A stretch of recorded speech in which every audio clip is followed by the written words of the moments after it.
de femme à femme. Bonjour, je suis Hélène. Tous les mardis, je vous invite à découvrir en toute simplicité les instants de vie d'une femme qui pourrait changer la vôtre. Ces témoignages ne vous laisseront pas indifférents. Bonjour à tous, bienvenue dans ce nouvel épisode de votre podcast. Il y a des fois où je suis très contente d'avoir vraiment en face de moi les femmes que je reçois. Celle que je reçois aujourd'hui, je crois que s'il y a un mot qui la caractérise, c'est élégance.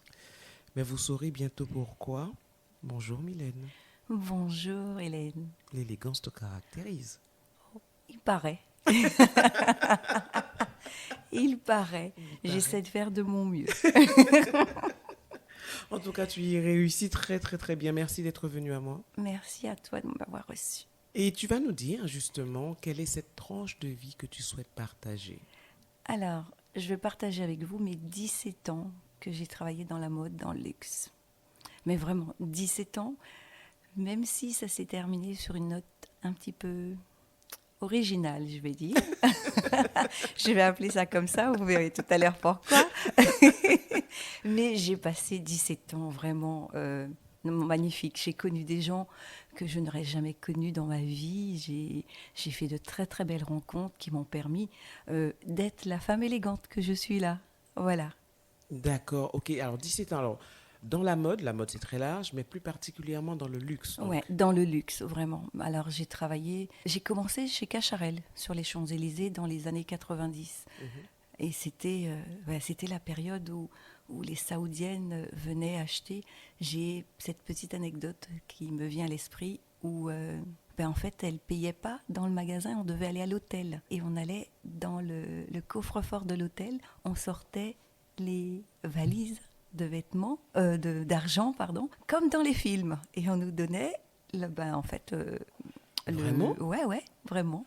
Et j'ai connu les 500 francs de pourboire. Ouais. Les 500 francs à l'époque qui valaient quelque chose. Exactement. On ne va pas les convertir en euros parce que là, ça ne vaut pas grand-chose. Oui, voilà, ça vaut plus grand-chose. Mais à l'époque, dans les années 90, 500 francs, c'était... voilà. Donc, j'ai travaillé chez Cacharel. Après Cacharel, j'ai travaillé chez Yohji Yamamoto, un grand créateur, pour ceux qui connaissent, un grand créateur japonais. De Yohji Yamamoto, j'ai été débauchée pour venir travailler chez Saint-Laurent. Et j'ai travaillé après chez Saint-Laurent pendant un certain nombre d'années. Après, j'ai connu d'autres maisons de luxe, mais en tant qu'intérimaire, j'ai connu Burberry, Chanel, Prada, quoi d'autre Vivienne Westwood, pour celles qui connaissent, plein d'autres. Voilà. D'accord, ok. Et donc, ces 17 années ont été 17 belles années ? Vraiment, 17 vraiment belles années. Alors, encore quelques anecdotes. J'ai rencontré vraiment de très grandes personnes. Danny Glover, Tina Turner. J'avais comme client Jacques Lang, Rihanna à ses débuts, Sylvie Vartan pour les plus âgés. Michel Blanc, enfin plein d'acteurs français. Enfin, voilà, c'était des gens qu'on côtoyait vraiment de près parce que c'était des clients. Donc, il y a des codes. Ouais, dans le luxe. Exactement. C'est-à-dire que, alors en plus, moi j'ai découvert vraiment le luxe comme ça. J'avais pas fait de formation. Si j'avais fait une petite école de styliste comme ça, de cuir, mais sans plus quoi. En plus, j'avais jamais exercé dans ce que j'avais appris. J'y suis allée, comme on dit, au culot, avec beaucoup d'audace. Je suis rentrée dans la mode et j'ai eu effectivement cette période où beaucoup de personnes comme moi, en fait, me disaient « Mais comment t'as fait pour entrer dans la mode ?» Parce qu'à cette période, en fait, on n'était pas beaucoup. Donc, du coup, on me posait la question souvent et, en fait, j'y suis allée à l'audace. Voilà. Et du coup, j'ai appris aussi les codes parce qu'on va au défilé et après les défilés, on a des dîners avec... ce sont des choses qui étaient obligatoires. Imposées. Voilà, on nous invitait, mais c'était plutôt des convocations plutôt que des invitations. Alors que quelquefois, tu avais juste envie de rentrer chez toi. Ah oui, après un défilé, parfois, où c'est extrêmement long. Des fois, on n'a qu'une envie, il faisait froid. Des fois, parce qu'en fait, les défilés ne sont pas faits seulement dans des endroits réchauffés, c'est fait des fois à l'extérieur.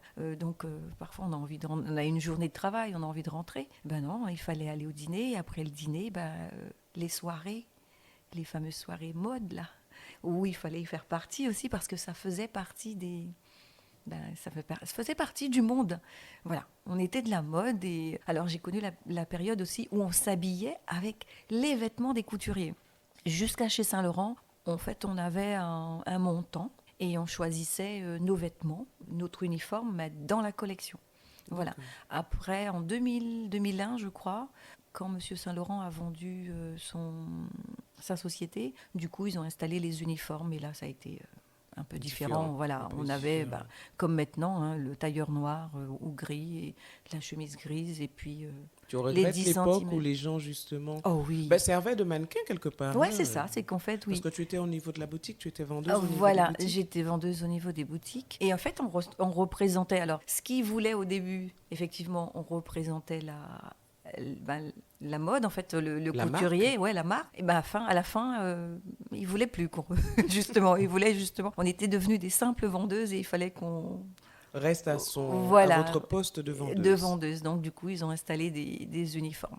La période où on s'habillait avec les vêtements, c'était souvent cette période où les couturiers avaient encore leur société. Et quand les grandes sociétés sont arrivées, beaucoup de choses ont changé. Beaucoup, beaucoup de choses. On était plus En fait, considérés. tu veux dire que lorsqu'une maison se montait, il y avait une approche qui était différente que Familiale. lorsqu'elle était Ah oui, justement absorbée par des grands groupes où c'est il y a ça. des codes qui sont totalement différents et des lois du C'est ça. business qui sont totalement différentes. C'est exactement ça. Moi, j'ai connu Saint-Laurent où on était vraiment une famille, en fait. Vraiment, tout le monde se connaissait.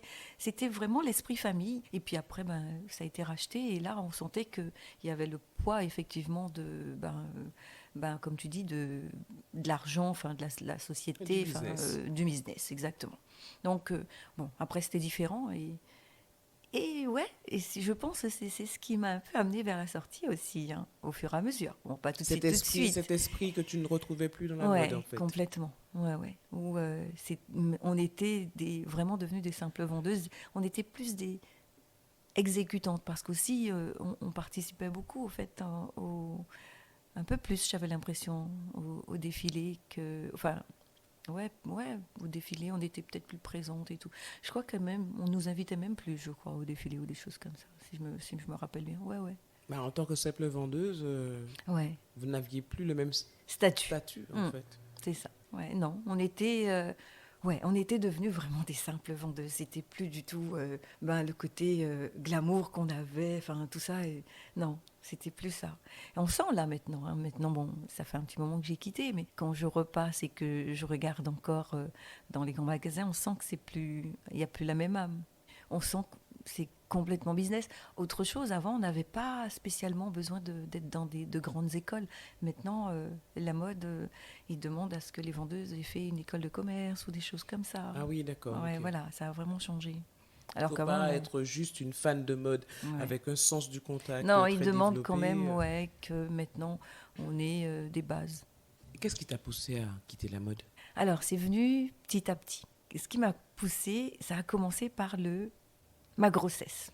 Je suis tombée enceinte et bien sûr, j'étais très contente, ravie, je pensais bien. Alors, il faut quand même que je rajoute que quand je travaillais, il fallait bien avoir son petit 36. C'était important d'avoir son petit 36, 38. À 38, c'était le grand max. Voilà, c'était le grand max. Toujours bien apprêté, bien sûr. Oh ben oui, alors maintenant j'appelle ça comme ça, mais il fallait être hyper maquillé. De toute façon, en fait, nos vestiaires étaient souvent au sous-sol, souvent au sous-sol.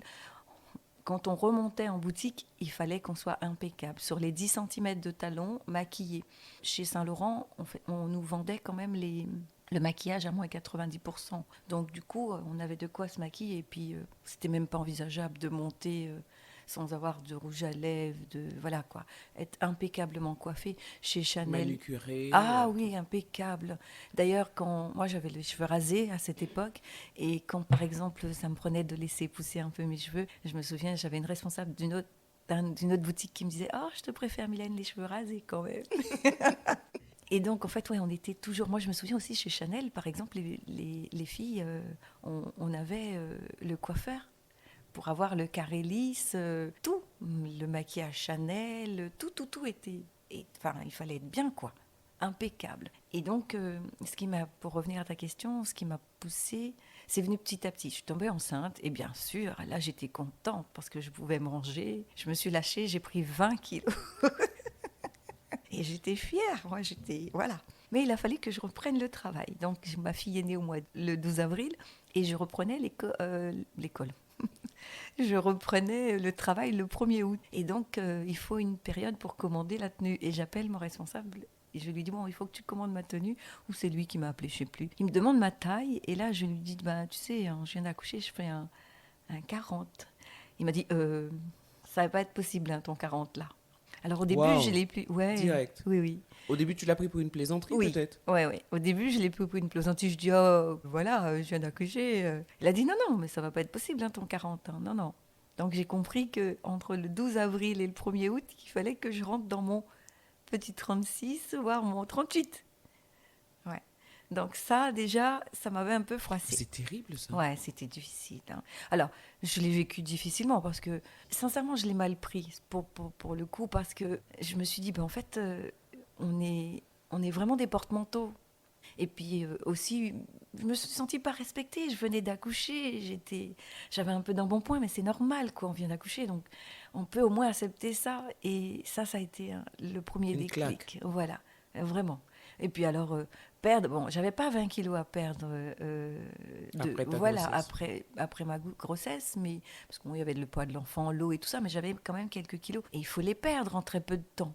Et ça a été aussi un vrai combat, parce que, en gros, je me suis un peu affamée, hein, maintenant je le dis. Avant, je l'ai pris sur moi, mais ouais, j'ai dû quand même m'affamer, parce qu'il fallait quand même que je rentre dans l'uniforme. Donc voilà, ça a été un peu... Ça a donné un goût amer à ton retour, non? Ouais. Oui. Ça a donné un goût amer et après, en fait, je suis plus retournée dans le même état d'esprit. Donc du coup, je travaillais en plus à l'homme parce que j'ai toujours préféré travailler avec les garçons. Donc j'étais à l'homme chez Saint-Laurent. Et puis quand je suis revenue, mes collègues, en fait, j'avais envie de parler de bébé. Je venais d'être maman et tout. Et puis il y en a un qui m'a dit, oh là là, maintenant tu vas nous parler que de torchons, Mylène. Oh. Parce que souvent, effectivement, je parlais de leur vie. Bon, c'était des garçons, ils avaient des vies un peu mouvementées et tout. Puis ils se confiaient un peu à moi. Moi, ça me faisait rire. J'étais aussi la fille, entre guillemets. La confidente? Ouais, voilà, la confidente. Et puis on rigolait de plein de choses, on n'avait pas de tabou. Et là, je voulais aussi partager ça, et en fait, ils n'étaient pas open à partager. Ta vie de maman ne les intéressait pas. Voilà, ma vie de maman ne les intéressait pas. Donc là, ça a été le deuxième coup de massue. Donc du coup, j'ai demandé à partir aux accessoires. Aux accessoires, en fait, j'étais avec des filles, mais bon, voilà, j'avais déjà pas le même état d'esprit. Et un autre déclic, c'est qu'un samedi, entre vendredi et samedi, j'ai eu une cliente qui m'a appelé une vingtaine de fois pour une paire de chaussures qui coûtait 523, je crois, 26, 28, enfin 520 quelque chose d'euros. Et le samedi soir, je me suis fait la réflexion, je me dis, mais il y a des gens qui vivent avec ça, quoi. Et elle me saoule, c'était vraiment mon mot, hein.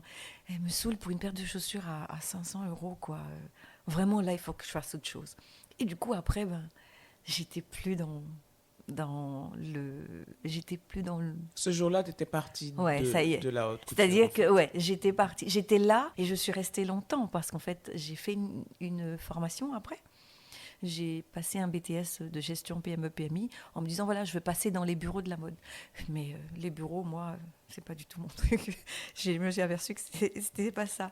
Tu aimais le contact, en fait, avec tes clients? Voilà. Ah oui, j'aimais beaucoup le contact. Je vais te raconter cette anecdote encore, j'en ai beaucoup, hein. Où j'avais une dame qui venait tous les samedis, elle m'achetait une paire de chaussures. Les chaussures, elles valaient entre 399 et 1000 euros. Hein. Je ne l'ai jamais vue porter une paire de chaussures. Et tous les samedis, elle était là? Elle était là tous les samedis. Elle avait perdu son mari et elle venait me parler de son mari. En fait, elle me payait 1 heure de consultation psy. Moi, je l'appelais comme ça. Parce que, 400 euros, quoi, en moyenne. Et là, je restais. Alors, elle essayait beaucoup de choses. Donc, pendant qu'elle essayait, on discutait.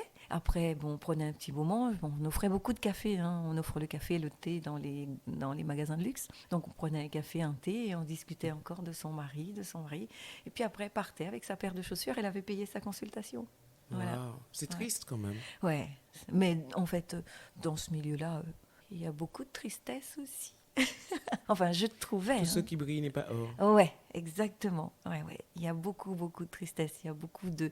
En fait, on voyait les paillettes. Et c'est vrai, hein, moi aussi. Hein, le luxe, on est toujours beau, habillé et tout, mais à côté, il y a plein de choses qui sont. Ben, Moins folichonnes, ouais, en tout cas. voilà, exactement. Il y a beaucoup de choses. Les mannequins, ce sont pas des super mannequins parfois qui, voilà, comme on les voit hein, parfois, sans vouloir être, enfin, c'est pas pour critiquer, mais voilà, ce sont des personnes Comme toi et comme moi. tout, voilà, exactement. On donne beaucoup d'importance, enfin peut-être un peu moins maintenant quand même. Moi, à mon temps, ouais, oh là là, les mannequins, voilà, c'était le temps de Claudia Schiffer, Naomi Campbell et tout ça, donc c'était les mannequins. Bon, maintenant, ça existe moins. Il y en a beaucoup plus maintenant. Exactement. Donc maintenant, ça se fait un peu moins, mais ils avaient une notoriété qui était énorme. Et puis, à côté de ça, il y a plein de choses. Je ne sais pas si tu veux vraiment qu'on en parle, mais voilà, il y a des choses qui sont un peu moins drôles. Un peu moins drôle. Ouais. Mais cette cliente qui venait tous les samedis, elle a provoqué quelque chose chez toi? Oui, bah oui. Alors, j'avais quelque chose que j'avais envie de faire depuis très longtemps, très jeune. Et la mode m'est tombée dessus comme ça parce que j'ai été audacieuse, parce que j'aimais aussi la mode. Je vais te raconter cette petite anecdote que je t'ai racontée tout à l'heure. Moi, j'ai la mode Dans le sang. Oui, oui, voilà. Je vis de mode. J'adore ça, vraiment. Bon, quand j'ai eu 15 ans, je crois, je me souviens, j'ai fabriqué une jupe avec un haut, parce que ma mère travaillait dans l'armée, un haut militaire, une casquette. Je suis allée à l'école. Donc, en fait, j'avais déjà cette fibre de mode. Donc, j'ai été dans cette direction, mais j'avais aussi un père qui était généraliste et je voyais mon père travailler et j'aimais beaucoup ce qu'il représentait, vraiment. Et il souhaitait que je sois infirmière, mais comme je suis une petite fille qui est beaucoup... Enfin, j'étais une petite fille qui était beaucoup dans la contradiction. Papa m'a dit je serai infirmière, donc je réponds à papa, je ne serai pas infirmière. Voilà, c'est exactement ça. Donc du coup, j'ai préféré me diriger vers la mode, mais j'avais quand même ce petit truc qui me, comment on dit, qui me trottait. En écoutant cette femme, je me suis dit, je crois que j'ai la fibre alors. Hein. On va se lancer puisque je me sens plus épanouie. Mais j'étais vraiment pas du tout épanouie. Ça devenait difficile pour moi d'aller travailler dans la mode. Donc il fallait que je fasse quelque chose. J'ai fait cette formation de BTS, mais j'ai pas été satisfaite. Donc du coup, je suis retournée dans la mode. Et après, en fait, pendant 2 ans, je leur ai dit, j'aimerais être licenciée pour faire l'école d'infirmière. Parce qu'en voyant cette dame et en discutant avec cette dame, je me suis dit, bon, ouais, je crois que c'est vraiment ça. Et il faut que je me lance. J'avais 37 ans. Et du coup, en fait, j'ai dû les travailler 2 ans avant qu'ils me licencient parce qu'ils ne voulaient pas me licencier. Et moi, j'avais besoin de ce licenciement pour pouvoir faire l'école d'infirmière, pour payer mon école avec les allocations données par le Pôle emploi. Enfin, à l'époque, c'était la NPE. C'est ça. Oui, vu qu'on est relativement jeune, c'était ça. Donc, du coup, j'ai dû les travailler 2 ans au corps, et puis ils ont réussi à me licencier. J'ai fait donc ce concours. J'ai fait le concours. Enfin, j'ai fait une préparation de concours qui m'a pris 1 année. Donc, du coup, ça m'a pris 1 année sur les indemnisations de l'école d'infirmière. Donc, pendant un petit moment, j'ai dû encore recommencer à être vendeuse dans le luxe pour pouvoir avoir la dernière année. Voilà. Qui te permet de terminer. De terminer mon école. Et du coup, j'étais diplômée à 41 ans.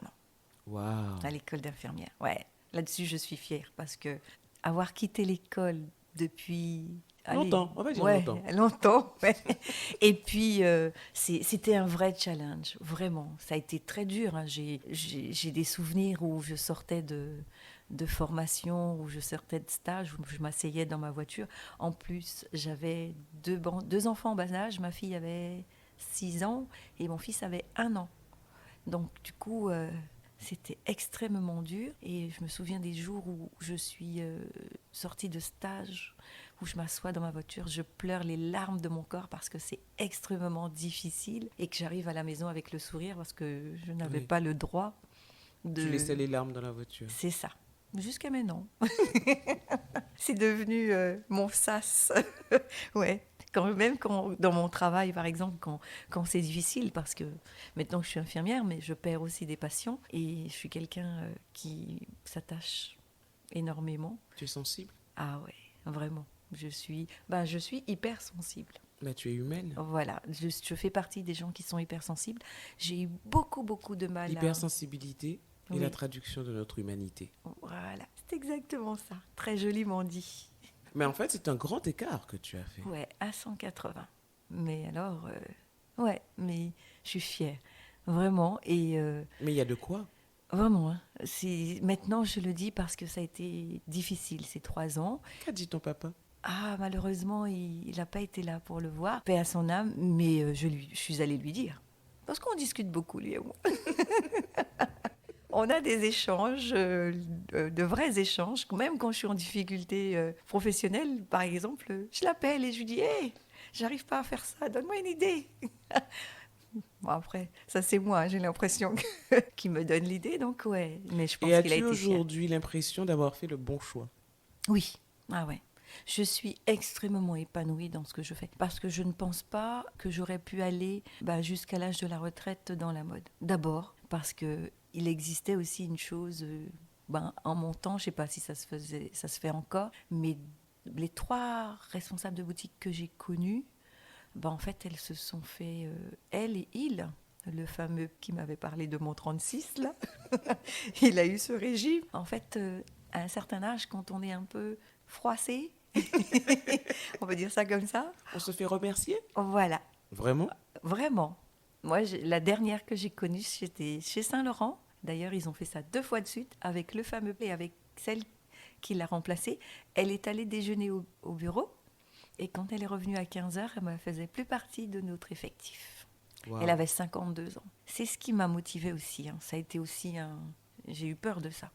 Ou encore, on finissait aux Galeries Lafayette. C'est-à-dire que très souvent, les marques ont leur magasin propre, en nom propre, et après, ils ont des stands aux Galeries Lafayette. Et bien, pour les plus fripés, on les envoyait aux Galeries Lafayette. Et même aux Galeries Lafayette, j'ai l'impression que, à un certain moment... Ça ne durait pas très longtemps, en fait. Aux Galeries, peut-être un peu plus. Il y en a qui arrivent jusqu'à la retraite, quand même. Mais après, je ne sais pas dans quel état, mais parce qu'on on sent la différence. Quand je t'écoute, tu as été dans le milieu du luxe, ouais. Avec toutes les paillettes, avec tout ce qu'il y a de magnifique, de génial, etc. Et on a l'impression que après ta grossesse, tu as ouvert les yeux. C'est ça, c'est exactement ça. En fait, ma grossesse m'a ouvert les yeux sur le monde. J'étais sur un nuage. Ouais, c'est ça, c'est exactement ça. J'étais sur un nuage. De toute façon, on vivait dans un truc où, c'était tout factice. Hein. C'était vraiment tout factice. On s'habillait exactement. Enfin, moi, je m'habillais avec des vêtements qui avaient une chemise à 399 €, le pantalon à 599 €. On n'avait plus la valeur des choses, en fait. Hein. Et puis même, involontairement, on avait à peu près la même vie que les gens qui nous achetaient les vêtements. On allait au Lutetia boire les apéros. Enfin, on faisait exactement... Mais c'est clair que l'apéro au Lutetia, alors pour ceux qui ne connaissent pas le Lutetia, passez devant. Voilà, on vivait la vie des clients. Voilà, on vivait la vie des clients. Donc effectivement, c'était bien parce que j'ai connu... Sauf que vous n'aviez pas les moyens. Exactement, donc ça aussi c'est quelque chose. Effectivement, j'en ai pas parlé, mais c'est aussi quelque chose. On vivait, la majorité, on vivait au-dessus de nos moyens. Vraiment, parce que, voilà, on vivait un peu... il fallait avoir un compagnon, hein, quand même. Parce que sinon... Ou encore, il fallait trouver... Certaines ont eu la chance de trouver des compagnons dans le milieu. Donc après, c'était beaucoup plus facile. Moi, j'ai pas été assez intelligente, peut-être. Intelligente, je sais pas, ou tu as voulu juste assumer toi? Non, en fait, j'étais moi. Voilà, j'avais pas spécialement... je cherchais pas le compagnon riche. Je dis ça, on rigole, hein, mais non, voilà, je vivais quand même ma vie. Mais on vivait en fait comme les clients. Et ma grossesse m'a ouvert les yeux en disant retourne sur Terre, et du coup, je suis revenue sur Terre. Vraiment. Ouais, l'atterrissage a été quand même un peu brutal. Ouais, vraiment. Oui, parce qu'il a fallu recommencer à vivre normalement avec ses moyens, ne plus avoir des... J'ai mis énormément de temps à acheter des choses... Normales? Ouais. Qui pour toi sont juste des choses normales? Voilà. J'ai mis beaucoup de temps. Bon, maintenant ça va, mais c'est vrai que heureusement encore. Non, mais Ouais, c'est quelque chose, non? Parce que quand je t'écoute parler, tu sens qu'il y a encore en toi ces 17 années de oui, luxe oui. et qui ont, malgré tout, me donnent l'impression d'avoir un impact encore sur ta vie. Oh oui, complètement. Oui. En fait, je connais maintenant la valeur des choses, je sais faire attention et tout ça, mais le luxe, en fait, quand j'ai découvert Cacharel, je vais avoir entre 20 et 20, même, ouais, 20 ans. 20 ans. Donc, Et à quel âge as-tu quitté le 17 ans luxe? après, donc à Ah ouais, 17 37 ans. ans. À 37 ans, Ouais, ouais. j'ai commencé, ouais, ouais. Donc, C'est une sacrée tranche de vie. ben oui. Et c'est en fait, involontairement, ça m'a aussi forgé. C'est-à-dire que j'ai aussi appris les bonnes manières, j'ai appris plein de choses, hein. J'ai appris comment se comporter, comment on dit, dans certains endroits. Enfin, En bonne société. voilà. Ouais, donc, mais ouais, ça reste quand même. Ouais, j'ai une petite. J'ai quelques ADN qui sont encore. Ouais, qui sont Oui, mais encore dans le comme luxe. on l'a vu un peu plus tôt, c'est en toi. Oui, ouais, vraiment. Alors, avant, j'essayais plutôt de le dissimuler. Et puis là, maintenant, ben non, en fait, je sais que c'est moi. Ça fait partie, voilà, ça fait partie de moi. Je l'accepte. Voilà, j'accepte. J'ai un petit côté parfois un peu guindé, mais voilà, c'est pas méchant. Alors, je le cachais parce que ça m'a causé un peu parfois entre guillemets, des Dans ton soucis. nouveau métier, Oui, vraiment. oui, ouais, parce que quand j'ai fait l'école d'infirmière, j'ai eu un stage dans un hôpital et effectivement, c'était les reliquats de ce que j'avais dans la mode. Donc, je mettais les vêtements de ce que j'avais et j'ai une formatrice qui m'a dit, elle m'a appelée et elle m'a dit, il faut plus que tu ailles, la façon dont tu t'habilles en stage, il faut plus que tu t'habilles comme ça. Ah Ouais. oui. Donc ça a débuté là. Et après, il y a eu quelques petites anecdotes. Bon, ça a été bien. Quand j'ai travaillé, j'étais déjà infirmière, j'ai travaillé dans une clinique de chirurgie esthétique non conventionnée. Donc là, ça m'a pas posé problème. Au contraire, c'était très bien. On m'avait même choisi pour ça. Donc c'était très bien. Et la clientèle qui recevait était la clientèle qui Était la allait même que aussi voilà dans que les j'avais connue dans la magasins. mode. Donc ça m'a pas posé problème. Et il y a pas longtemps, ça m'a posé problème ici en Guadeloupe parce que ça nous arrive hein, d'aller chez des gens qui n'ont pas beaucoup les moyens. Alors moi, je suis restée 36 ans en France. Parfois, mon accent me trahit. Et j'ai eu une infirmière qui m'a dit, en fait, quand j'arrivais chez les gens, on pouvait penser que je les prenais de haut. Ça m'a extrêmement fait mal. Alors j'ai appris, alors je parlais créole, hein, je parle créole, peut-être un petit peu différent parfois des autres, mais je parle créole. J'ai maintenant appris à parler le créole ancien avec les personnes âgées pour vraiment qu'on puisse pas me dire ouais, qu'en fait mon créole gêne quoi. Ça m'avait vraiment, enfin c'est pas ça m'avait jusqu'à maintenant je l'ai gardé encore en tête et je fais attention maintenant. Quand j'arrive chez les gens, je regarde tout le temps. Si c'est des gens qui parlent créole, je m'adresse en créole. Si c'est des gens qui parlent français, je vais m'adresser en français. Maintenant, je fais attention. Est-ce que tu es épanouie dans ton métier d'infirmière? Ah oui, extrêmement. Alors, je suis épanouie dans mon métier d'infirmière libérale. Oui, parce qu'en fait, tu étais infirmière dans cette clinique, dans cette fameuse clinique. Voilà, j'étais dans cette fameuse clinique de chirurgie esthétique. Après, je suis devenue infirmière de bloc opératoire. Mhm. Et à côté de ça, je savais intérieurement hein, que moi, je suis quelqu'un qui... En fait, je suis un électron libre. Donc, je savais que le libéral était fait pour moi. Parce que, en fait, je peux gérer comme je veux ce que je fais. Et voilà. Et puis, j'ai commencé en tant que remplaçante à Paris. Et après, j'ai monté mon cabinet. Et puis, la vie a fait que j'ai atterri en Guadeloupe. Voilà. Mais au début, en fait, j'étais pas très, très pour, hein, j'avoue. Je suis venue, bon, voilà, j'ai suivi mon compagnon. Et en fait, je suis très contente. Je suis Voilà. extrêmement contente La d'être magie. revenue. Tu sais comment ça s'appelle ça? Ouais, La magie de la Guadeloupe. ouais, vraiment. Non, mais vraiment. En fait, au début, je me suis dit, oh, non, mais qu'est-ce que je fous là? Mais non, je vais pas m'en sortir et tout et tout. Et puis même mes Zara et tout le reste vont me manquer. Ben non, en fait, ils me manquent pas du tout. Pas du tout. Et voilà, je m'en accommode. Mais il y a une petite chose quand même qui me manque ici. Effectivement, j'ai mon style qui est un peu... j'ai un style un peu particulier, hein, je peux dire. Il y a certaines choses qui me manquent. Voilà. Je me suis dit, en fait, une fois par an, je vais aller quelque part pour m'acheter des trucs qui me ressemblent moi. Parce que ici, je suis en difficulté. Si tu avais un message à passer aux femmes qui travaillent dans le luxe, quel serait-il? Je dirais de profiter de ces moments-là et d'essayer de s'enrichir de ces moments où on rencontre des gens fabuleux, d'en apprendre de ces gens-là, d'avoir des échanges, d'essayer d'avoir le maximum d'échanges, profiter de ces moments-là. En tout cas, ça a été des très bons moments de ma vie. Donc, et de garder les pieds sur terre, peut-être, non? Surtout. Et de garder les pieds sur terre, ouais. Ah oui, complètement. Parce que, en fait, ça peut très vite ça changer. peut basculer d'un jour à l'autre, voilà, en fait. Exactement. Puis même, on peut se retrouver aussi dans des choses un petit peu glauques si on ne fait pas attention. Donc, garder les pieds sur terre. Mais vraiment, c'est important de garder les pieds sur terre. Mais écoute, je parlais d'élégance. Vous comprenez maintenant pourquoi. Tu as passé 17 ans dans le luxe. Tu as fait un virage à 180 degrés où tu te retrouves maintenant à prendre soin des autres. C'est exactement ça. Alors, j'ai pris soin des autres dans la mode, de leur physique, parce que c'était ça. Maintenant, je prends soin des autres aussi bien physiquement que mentalement. Et là, j'ai encore envie de continuer à prendre soin des autres différemment. C'est-à-dire, en fait, j'ai envie d'être... Alors, je serai toujours infirmière. Je ne pourrai pas changer. Mais à côté de ça, j'aimerais être conseillère en images, mais axée sur le médical. Voilà, parce que j'ai fait mon mémoire d'infirmière sur la mastectomie, la reconstruction après une mastectomie. L'image corporelle, c'est important.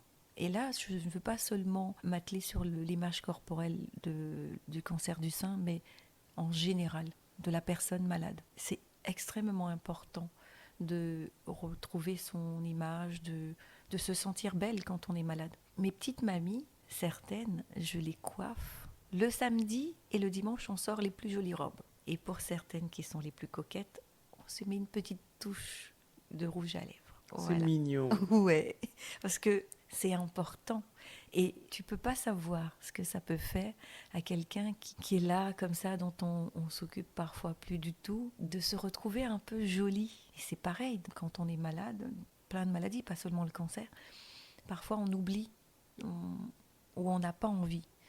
Mais je pense qu'on n'a surtout pas envie. Voilà, et c'est tellement important de se retrouver, ne serait-ce que physiquement, une petite touche, de se revoir jolie en fait. Et ça rebooste énormément. Donc Mylène, elle a de grands projets. Oui, c'est magnifique. Je pense qu'à 80... C'est bien parce que j'ai l'impression que tu vas allier les deux en fait. Oui, c'est ça. Ce qu'il y a au fond de toi, ce besoin du beau. En fait, tu es amoureuse du beau. Oui, c'est ça. Je suis amoureuse du beau. Alors, pas clinquant spécialement, parce que j'aime pas trop les trucs clinquants, mais je suis amoureuse de ce qui est beau et chic. Voilà. Et on peut avoir... on n'est pas obligé de dépenser des sommes astronomiques. Exactement, pour être beau ou belle, parce que les hommes en ont aussi besoin. Il faut juste avoir le petit truc. Voilà. Qu'est-ce qu'on peut te souhaiter? Alors là, je suis bien, mais... me souhaiter que ce petit projet voit le jour. Exactement, voilà. Ce Alors, serait un beau cadeau. De loin, et je serai la première à applaudir. Oh, merci. Merci d'être venue à moi. Je te remercie beaucoup, vraiment. Ça m'a fait extrêmement plaisir de partager ce moment avec toi. Et puis de me remémorer ce passage. Cette partie de ta vie. Cette partie de ma vie qui... C'était chouette, vraiment. Et j'en suis fière de cette partie. C'est bien parce que malgré la façon dont ça s'est terminé, tu ne gardes pas de rancune, justement. Non. Et ça, c'est extraordinaire. Ouais, non. Ouais, ça fait partie de ma personne, ça. En fait, pour aller de l'avant, il faut délaisser certaines choses. Et ça, je sais très bien faire parce que après, les pas sont trop lourds, quoi. Ça, c'est encore un autre message. Merci à toi, Mylène. Je te dis à bientôt. À bientôt, au plaisir. Merci.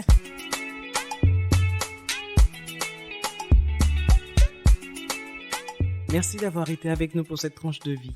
Si vous avez apprécié, pensez à vous abonner à ma chaîne YouTube Femme & Co pour ne manquer aucun épisode. Ils sont également disponibles sur Apple Podcasts, Deezer, Spotify, entre autres. Alors likez, donnez un maximum d'étoiles, laissez vos commentaires et surtout partagez.